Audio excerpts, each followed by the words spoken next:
waxa lagu doortaa xisbi ama ururbu ka socdaa oo anigu de xisbiga aan taageersanahay qofka marka aan u arko inuu yahay qofka u qalma ayaa anigu dooranaya adiga nin kaliya tahay iska soconaya yiri doorashaan rabaa musharax baan ahay sidee nin kaliya iska socda wadanka lagu aaminaya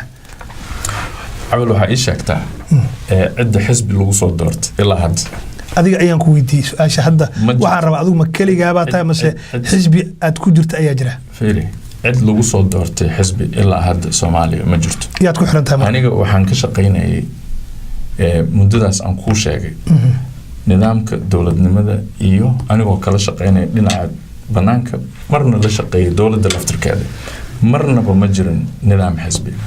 waxaan raadinaynay oon ka shaqeynayno oo la taliye ka ahayn oo aan ku taageeraynay dawladda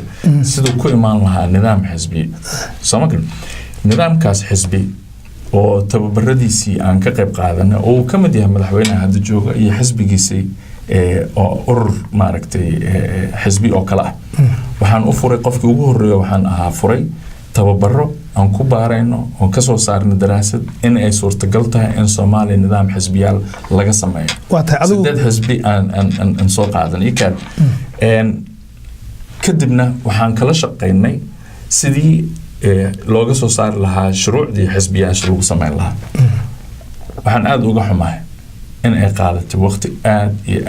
aad u dheer oo aan necessary ahayn 3 maalmood ka hor ugu dambeyntii baarlamaanka wuxuu soo saaray sharcigii xisbiyada oo hadda 3 maalmood ka hor soo baxay maxaa lagu qaban karaa maanta waa fursadna dhaaftay haddii maanta ay jiri lahayd shuruucda xisbiyaasha waxaan hubaa in musharaxnimadeedu ay ka mid ahaan lahayd kuna dhisnaan lahayd nidaamkaas isaga ah su'aasha ay weydiisay marka waa meel aan waxba ka jirin xisbiyaal ka jirin sidee anigu xisbi ugu marka waxa taariikh libanti aan cidna ku xirnayn sida ay wada noqon doonaan musharaxiinta oo dhan baa la mid tahay waa tahay